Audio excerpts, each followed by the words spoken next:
Okay, so have you ever found yourself just completely buried under tasks, feeling like you're just reacting all day, putting out fires? Oh, absolutely. It's that feeling of being swept along, right? Mm. Like you're not really in control of your own day. Exactly. But what if you could face every task knowing exactly what the right next step is with real confidence? That's the goal. And that's really what we're exploring today, diving into the engage stage of getting things done, or Yep. GTD. Right. This is where all the planning hits the road, so to speak. Our mission here is to give you a really clear, actionable way to handle your day with, well, more clarity, focus, and definitely less stress. And we'll do that using two really powerful GTD models. Yeah. Because engage isn't just about doing stuff blindly. No, it's the payoff from all the earlier GTD steps. Yeah. Capture, clarify, organize, reflect. It lets you make smart, deliberate choices. Without this stage, the rest of the system is just, well, theoretical. It doesn't translate into actual results. So if engage is about conscious action, how do we figure out our current habits? Is there like a starting point, a diagnostic? There is. We start with David Allen's threefold model for evaluating daily work. Think of it like holding up a mirror to your workday. Okay, a mirror. I like that. So it shows you how you're actually spending your time. Precisely. It breaks all the work you do down into three basic types. And the first one is defining the work. This sounds like meta work. Yeah, exactly. Yeah. It's the prep work. Processing your email inbox, clearing a physical in tray, doing that vital weekly review. It's not doing the end task, but getting things ready. It's the foundation, the system maintenance. Got it. What's next? Next up is doing predefined work. Now, this is ideally where you want to live most of the time. Predefined. So tasks you've already processed. Right, stuff you've captured, clarified, organized. It's working through your next actions list, maybe an at-office list or attending a meeting that's on your calendar. That sounds like focused, productive flow, the desirable state. It is. And the final category, doing work as it shows up. Ah, the reactive stuff. The unexpected phone call, the urgent email, your colleague popping by your desk. Exactly. And Alan makes a crucial point here. He says this kind of work is tolerable only if it is your choice. Meaning if you consciously choose to engage with the interruption, knowing what you're pausing. Yes, if you just react without thinking, that's where the frustration and overwhelm build up. It's a conscious engagement versus just being pulled around. Okay, so looking at which of these three buckets, defining, doing predefined, or doing as it shows up, fills most of your day, gives you real insight. Huge insight into your system's health, your level of control. If you're constantly reacting, maybe you need more time defining your work up front. That makes a lot of sense. So the threefold model tells you how you're working, but then how do you decide what specific task to do next? Right, perfect transition. That's where the 4 criteria model for choosing actions in the moment comes in. It's your guide for picking from your lists. A filter, essentially. Exactly, an efficient sequential filter. You apply these 4 criteria in order. First is context. Where are you? What tools do you have? Who are you with? Like, if I'm at my computer, computer tasks are possible. Precisely. Can't make calls if you're in a quiet library, usually. Context narrows it down immediately. Okay, context. What's number two? Time available. How much time do you realistically have before your next hard landscape item, your next meeting or commitment? So if I only have 20 minutes, I can maybe review something short, but I can't start writing that big report. You got it. Filter number 2. Third is energy available. This is a big one. How are you feeling mentally and physically? Yeah. Are you fresh and focused, or are you kind of wiped out? If you're tired, maybe tackle some low-energy tasks like processing some emails, not the super complex strategic plan. Align the task to your current state. Makes sense. Context, time, energy. What's the final filter? The final one is priority. After you filter by the first 3, then you ask, what's the most important thing I can do right now? And this connects back to bigger goals, right? Your horizons of focus in GTD. Purpose, vision, goals. Exactly. It ensures you're not just busy, but busy on the things that actually move the needle towards your larger objectives. Choosing a key client task over minor admin, for example. Wow. So running through those 4 contexts, time, energy, priority, and order, makes the choice much clearer, less overwhelming. It really does. It takes the burden off your brain. It reduces that decision fatigue because the right next action often just becomes obvious. So the 2 models work together beautifully. Threefold tells you the type of work you're in. 4 criteria helps pick the specific task. Perfect synergy. You might start your day doing predefined work, using the 4 criteria. Then a call comes in, work as it shows up. You quickly run the 4 criteria again. Can I take this now? Is it important enough? And you make a conscious choice. Pivot or capture it for later. Maybe end the day defining the work by clearing your inbox. Exactly. Moving from feeling pulled in all directions to making confident, effective choices. So for someone listening, what are some immediate actionable steps? Start simple. Just practice awareness with the threefold model. A few times a day, ask yourself, okay, what kind of work am I doing right now? Defining, predefined, reacting. Just noticing the pattern, and then... And start deliberately using the 4 criteria. Before you jump into the next thing, quickly run through it in your head. Context, time, energy, okay, priority. Even doing it mentally builds the habit. Absolutely. And underpinning all of this is having a system you trust. That means keeping up with your GTD maintenance, especially the weekly review. That's what gives you the confidence to trust your lists and choices. Right. A trustworthy system is key. Understanding the threefold nature and using the 4 criteria. It really feels fundamental to making GTD work in the moment. It moves you from theory to effective, real-world action. It's about directing your focus intentionally. So here's a thought to leave you with. What if every single interruption you face today wasn't a frustrating derailment? What if instead it became an opportunity for a conscious, chosen pivot, knowing you're mindfully deciding how to engage with it rather than just being pulled off course? Try making just one conscious choice using these models today. See how it feels.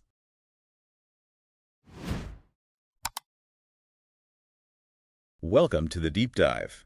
If you've ever, felt completely swamped by a big goal, then this one's definitely for you. Yeah, that feeling of overwhelm. Exactly. We're talking about those multi-step things. Could be launching a product, planning a big trip, maybe even just sorting out that messy spare room. It feels like this huge mountain you can't even start climbing. Right. It's more like a wall than a path sometimes. So our mission today is to walk you through David Allen's approach from GTD, getting things done. It's a really intuitive method, actually. It is. It helps turn those giant fuzzy goals into, clear steps. A roadmap, really, from feeling chaotic to feeling calm. And we want to show how getting this down helps you reach that state David Allen calls mind like water. Yes, the famous mind like water. It's not just about being calm, it's that deep mental clarity you get when your brain finally stops juggling all those hair-formed plans. That sounds good. The relief of knowing it's all captured somewhere else, right? In a trusted system. Precisely. Your mind is free to just think, to be present. Okay, let's dive in. First stop. What GTD actually means by a project. Seems simple, but getting this definition right is surprisingly powerful. It really is. In GTD, a project is defined very simply. Any outcome you want to achieve that takes more than one action step. More than one action, okay. That's the key. So something like plan daughter's birthday party, that's not one thing. It's a project. Or fix the leaky faucet. Definitely takes a few steps. Exactly. Project. So what about that classic item on a to-do list? Just plan vacation. It just sits there, staring at you. Why does that paralyze us? That's it, isn't it?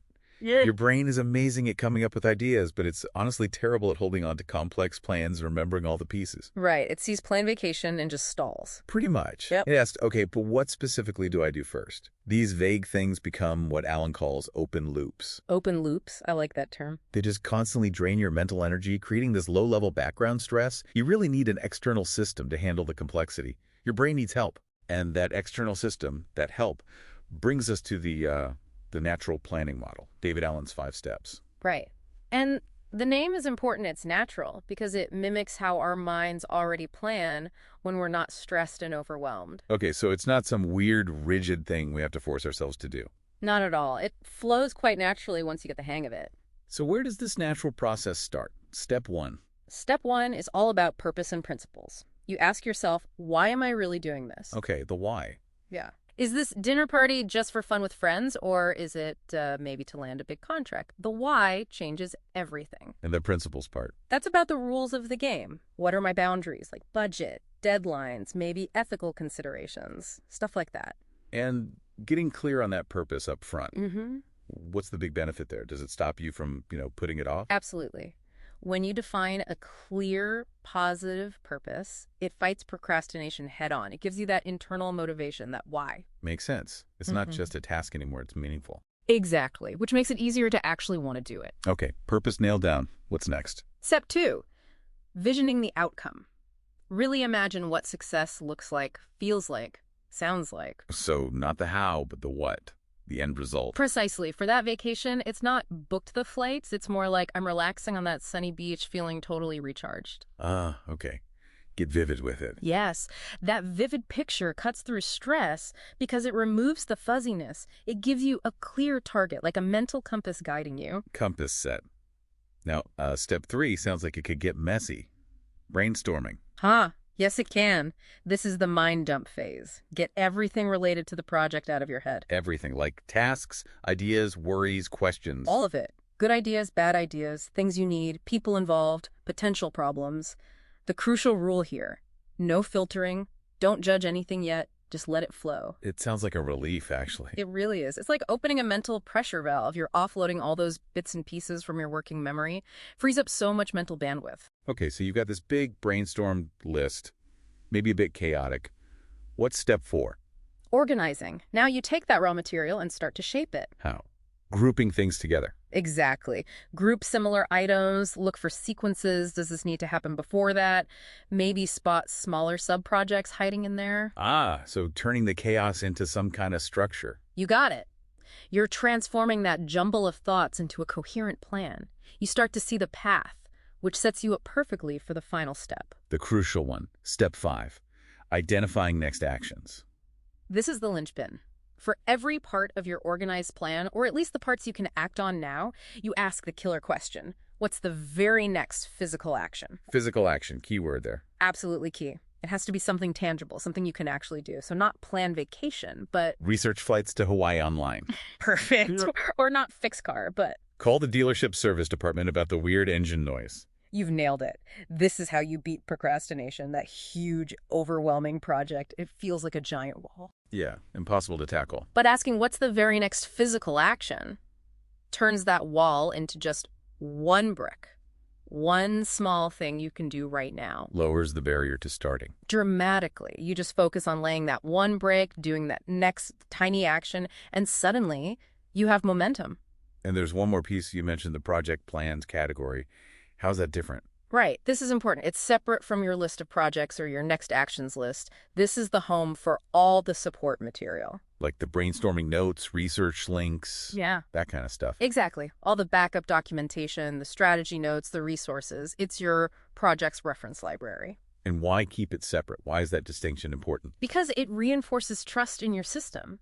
Your brain doesn't need to remember all those details anymore. It knows they're safely stored externally. Ah, the cognitive offload again. Yeah. Freeing up the mind. Precisely. It lets your brain do what it does best. Have ideas, solve problems instead of just being a leaky filing cabinet. It's fundamental to reaching that mind-like water state. So wrapping this up, the GTD framework, especially this natural planning model, really gives you a way to break down those intimidating goals. Yeah, into clear, manageable steps. It builds confidence and definitely reduces that feeling of being overwhelmed. Leads to more clarity, less stress. Definitely. So maybe an actionable takeaway for everyone listening. Good idea. Pick one project, even a small one that feels a bit vague or stuck right now. Spend maybe, 15, 20 minutes on it. And run it through the steps. Yep.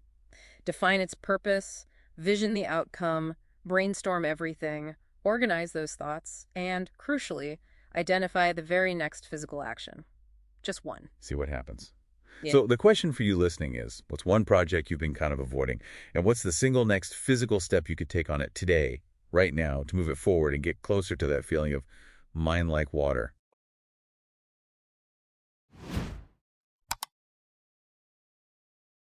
Welcome to the deep dive. Today we're getting into artificial general intelligence AGI and this really big question about consciousness in machines. Yeah, it's fascinating stuff. It really pushes you to think about intelligence, existence, what being human even means. Exactly. So our mission really is to unpack the difference between the AI we have now and this, theoretical AGI. And maybe explore the philosophical side too.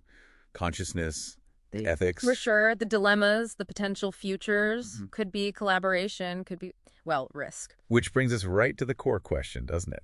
Can AI actually become conscious? I mean, imagine a mind, not, flesh and blood, but silicon. A mind that doesn't just crunch numbers, but understands, maybe even feels, or dreams. Is that just sci-fi, or is it where we're heading? It's the big unknown. Okay, let's unpack this a bit. The AI we see today, that's mostly narrow AI, right? Right. It's impressive, don't get me wrong. Large language models, self-driving cars. Beating grandmasters at chess. Exactly. Yeah. But it's all specific tasks. It's pattern recognition, statistical stuff. It works within set boundaries. No real general understanding or common sense. Precisely. It lacks that flexibility. Yeah. Which is where AGI comes in. That's the goal for many. Artificial general intelligence. So that would be what?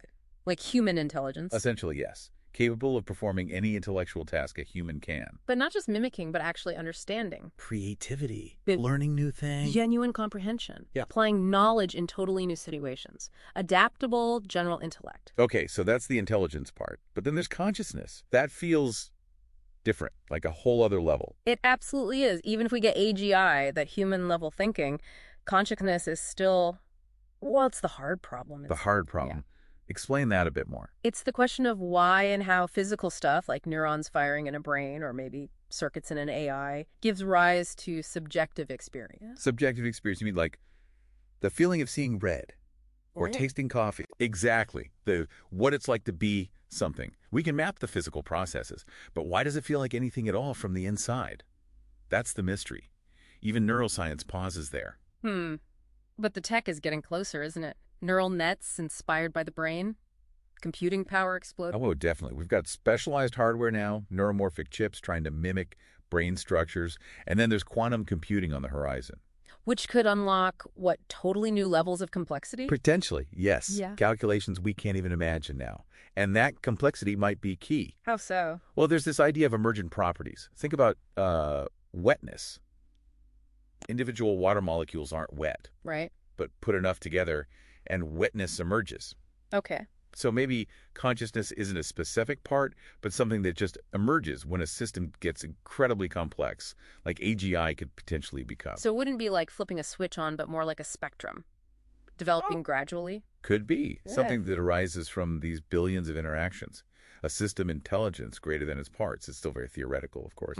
And this increasing complexity, intelligence, that leads some people to talk about the singularity, right? What exactly is that? The singularity. It's that hypothetical point in the future where tech growth, probably driven by superintelligent AI, becomes completely uncontrollable, irreversible. Leading to changes we can't even fathom for civilization. Pretty much. Yeah. The future becomes fundamentally unpredictable from where we stand now. Wow. Okay, so we've covered narrow AI, the AGI goal, this huge mystery of consciousness, and the singularity looms. It really underscores the ethical side, doesn't it? Absolutely. If we're building something potentially that powerful, we need to think very carefully now. About what specifically? Alignment. Exactly. Designing these systems with human values embedded right from the start. Fairness, Yeah. transparency, accountability. Because the risk is AI misalignment, where its goals diverge from ours. And if it's super intelligent, that divergence could be, well, existential. It's not just sci-fi anymore. It's a serious concern driving research and policy discussions. So we need, what, public discussion, governance. Thoughtful governance. Yes. Broad discourse. We need to proactively shape this, not just react. Build the foundations correctly. Makes sense. Understanding the challenges, working together, trying to make sure this massive leap actually benefits everyone. Yeah, and this whole journey, it's not just tech, it's societal, philosophical. An odyssey, like you said earlier. Right. And if the singularity is even a possibility, maybe it's less about controlling AI and more about co-evolving. Co-evolving, how do you... Embedding our best values, our goals, so deeply into AI's development that it remains an aligned partner, even if or when it surpasses us. That leaves us with a pretty profound thought, doesn't it? What does it actually mean to integrate, maybe even merge, with an intelligence that could become vastly greater than our own? That's the question to ponder.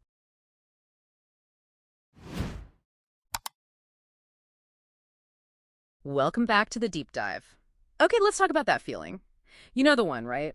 Your brain feels like it's got way too many tabs open, trying to track everything you need to do, who owes you what, and maybe all those cool ideas you might tackle someday. It can be really overwhelming. Getting clarity feels almost impossible sometimes. It really can. So today we're diving into two parts of getting things done, GTD, that I think are often maybe underestimated, but they're incredibly powerful. The waiting for list and the someday maybe list. That's right. Our mission here is pretty simple. Figure out how these lists seriously cut down that mental clutter and give you back a real sense of control over what's happening now and what you might want later. Exactly. And it ties right back into the core of GTD, doesn't it? Yeah? Getting those open loops, those nagging things out of your head and into a system you trust. Right. We've talked about capture, clarify, organize, reflect, engage the pillars for getting to that mind-like water state. Clear, responsive, these lists, they're absolutely crucial extensions for achieving that freedom. Okay, so let's start with waiting for. Lots of people just try to keep track of delegated tasks or replies they're expecting in their head. Why is actually writing them down such a game changer? Well, what's really interesting, I think, is how it tackles micromanagement head-on. Oh, how so? Often, micromanaging comes from, a fear of losing track, losing control. But this list, it gives you a structured way to track things externally. Oh, okay. So you gain that sense of control without having to constantly poke people or hover. You can actually let go a bit. It helps build what GTD calls trust of communication and trust of capability. Right, trusting they'll do it and tell you. Precisely. It shifts you from constantly checking up, which feels anxious, to simply checking in when needed. It promotes real autonomy. That makes a ton of sense. I definitely remember before I used one, I'd either forget entirely or, probably annoy my colleagues asking again and again. We've all been there. So what are the key things to actually do when using this list? Like best practices? The absolute crucial thing is date every single entry. Okay. Why the date? Because it gives you objective data. You're not guessing how long it's been. You can look and say, that email, I sent that 32 days ago. It makes follow-up precise. Yeah, avoids that awkward, when did I ask for that again? Exactly. And another good practice is proactive communication. When you delegate, maybe ask, hey, when works for you for me to check back in on this? Or when should I remind you? Oh, I like that. It makes it collaborative. It really does. Examples are simple. Things like a reply from Ryan on project update after you send the email. Or watch back from repair shop after you drop it off. Or maybe waiting on a report from Sarah. Got it. Okay, let's switch gears to the other one, the someday maybe list. You called it liberating. Why is that? Well, think about it. This is the place for all those ideas or projects that aren't for right now, right? Maybe wrong timing, not enough resources, or just bigger priorities are in the way. Exactly. It's the not now, but possibly later pile. The psychological piece feels huge here. Like after you do a big brain dump and see everything you could possibly do, it's easy to feel totally snowed under. Like, oh my God, I can never do all this. Right. And this list is the antidote to that exact feeling. It says, okay, these are valid ideas, interesting possibilities, but I am consciously deciding not to commit to them right now. It's a safe place, no judgment. A holding pen for future potential. Precisely. Yeah. And that fosters really conscious decision-making. You're actively choosing what to defer, not just forgetting things or feeling guilty. It becomes this amazing incubator for future goals. So you pull ideas from it later. That's where the GTD Weekly Review comes in. Great. That's your dedicated time to look at the someday maybe list and ask, is now the time for any of these? Do I want to move one to an active project? Okay. But, and this is important, it's not a junk drawer. You have to prune it. Right. Regularly look through and delete things that are totally outdated or irrelevant now. Maybe that create a MySpace page idea from 2006 can finally go. Yeah, probably time. So what kind of things typically live here? Oh, all sorts. Big things like learn Indonesian or plan that big Europe vacation. Creative projects like write a novel. Practical stuff like renovate the kitchen, or even smaller things like organize old family recipes. And the key distinction is these aren't next actions. Absolutely critical. These are possibilities, not commitments. A next action is the very next physical, visible thing you need to do on an active project. Someday, maybe items haven't reached that stage, their potential energy. Okay, zooming out a bit. How do these two lists really help with the common struggles people have with GTD? Like just feeling overwhelmed by the whole system, or dealing with information overload, or even procrastination? Great question. They connect directly. The waiting for list is your weapon against information overload related to dependencies. It manages all that external input you're waiting on. Takes it out of your head. Exactly. And the someday maybe list directly tackles that initial, oh my God, too much, overwhelm after a brain dump. It also reframes procrastination. Instead of feeling bad about not doing something, you consciously put it on someday maybe. It becomes empowered deferral, not just avoidance. So that initial feeling of being swamped isn't a sign you're failing. It's more like, Step one. It's a diagnostic phase. Capturing everything should feel like a lot initially. These lists are the tools that turn that captured volume into clarity and control. And I guess that clarity is what allows GTD's approach to priority to even work, right? It's not just about high, medium, low. Precisely. Once your head is clear because things are on these lists or processed into actions, then you can effectively look at your options based on context. Where are you? What tools do you have? Then time available. Then energy level. And finally, priority. It's more fluid. Much more. It acknowledges reality. Priority isn't some fixed label. It depends on those other factors in the moment. So wrapping this up, it really feels like these two lists, waiting for and someday maybe, are way more than just minor features. They're fundamental. Absolutely. They genuinely shift you from feeling constantly reactive and frankly overwhelmed to feeling like you have real control, moving from just managing tasks to actually designing how you engage with your commitments and your future ideas. Well said. And it underscores that GTD isn't this rigid set it and forget it thing. It's dynamic. You're always making small adjustments, course corrections, Constant refinement. which leads to maybe a final thought for everyone listening. Okay. Think about one of those someday maybe ideas that's just floating around in your head right now. What's one tiny step you could delegate or one piece of information you need from someone else that would let you move that idea off your mind and onto your waiting for list? What action could actually set that possibility in motion, even slightly, and free up your brain power in the process? You know that feeling, right? That background noise of everything you should be doing, all that mental clutter, it just builds up. Feels like a weight sometimes. Exactly. A huge source of stress for so many people. And that's really why we're doing this deep dive today into David Allen's Getting Things Done, GTD. Right. Our mission here, pulling from all your great source material, is to look at how GTD isn't just about tasks, but how it can shift things towards, well, stress-free mastery. And achieving that mind like water idea he talks about, that responsiveness. Yeah, precisely. So let's unpack it. GTD, it's not just, checking off boxes. Your notes really stress that it's more fundamental, like a different way of being. Almost becoming unconscious competence over time. It's not something you're constantly thinking about doing. Right, it becomes integrated. Yeah. Leading to that sustained clarity. Now, lots of folks know the 5 steps, but maybe we can zoom in on a couple where the psychological shifts are biggest, or maybe where people stumble. Good idea. Where do you want to start? Capture. Yeah, let's start with capture. Sounds simple, get stuff out of your head, but the sources seem to emphasize it's less about just writing lists and more about training your brain to actually let go. To stop trying to remember everything. Exactly. It's that offloading. You free up so much mental energy when your brain isn't constantly trying to hold on to 73 different things. Stops that mental overload. Okay, then what about clarify? That feels like a big one. Oh, definitely. This is often where the process can break down for people. It's not just noting a task. It's really defining what is this thing. And crucially, what's the very next physical action required? Turning that vague worry like handle insurance into something concrete, like call agent about policy renewal. Precisely. And the psychological win there isn't just, avoiding procrastination. It's transforming that fuzzy anxiety into focused, doable steps. It brings precision. I see. And you were saying earlier how each step kind of systematically dismantles these psychological pain points. Yeah, that's what's so interesting. Capture deals with that anxiety of forgetting. Clarify tackles the ambiguity and procrastination trigger. Organize builds reliability, reducing the need for your brain to remember where things are. And reflect, the weekly review, restores perspective, stops the overwhelm. And engage lets you confidently choose what to do because you trust the system.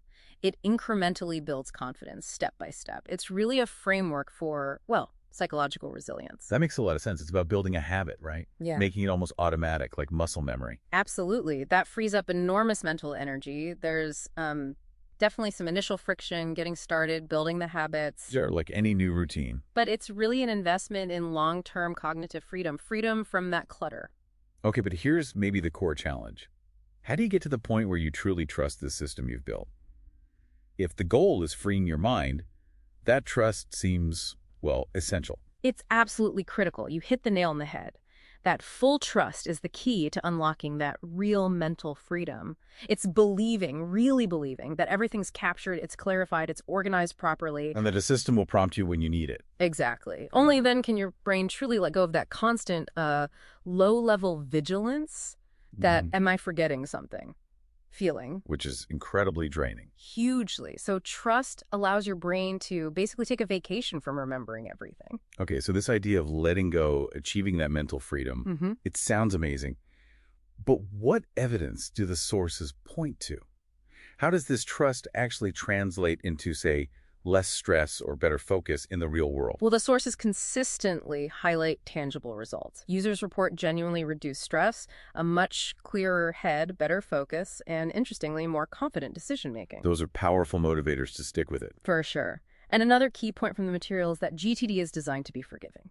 You will fall off the wagon sometimes. Life happens. Right. Perfection isn't the goal. Not at all. Strategies like doing a quick mind dump, just getting everything out of your head again, are great resets. And recommitting to that weekly review is absolutely crucial for getting back on track and keeping the system alive. It's all about continual refinement. Okay, so to help listeners maybe integrate this a bit deeper, what are some actionable takeaways from the sources? Good question. 2 things come to mind. First, maybe commit to really focusing on just one GTD principle for the next week. Like maybe really nail capturing everything, every single thought or commitment. Yeah, or perhaps always defining the very next action for anything new that comes in, just one piece. Okay, one principle for a week. What else? Second, maybe at the end of each day, just take a moment, a couple of minutes to check in. How's my mental clarity right now? How's my stress level? And just reflect. How did my GTD practice, or lack thereof, affect that today? Nice. Simple awareness check. Yeah. So wrapping up, getting things done, it's clearly much more than just managing tasks. Oh, absolutely. It's really a path towards greater clarity, more control, and ultimately more peace of mind. That sustained mind like water. Being ready for whatever comes your way, responding effectively. Exactly. It's less about managing the tasks themselves and more about mastering the process of how you engage with your world. It equips you to adapt. So the question for you, the listener, is really, what aspect of this resonates most? What might you want to explore or refine next on your own path to mastery?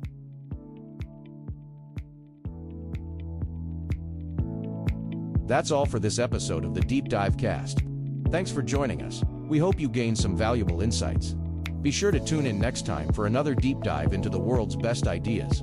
Until then, keep learning and growing.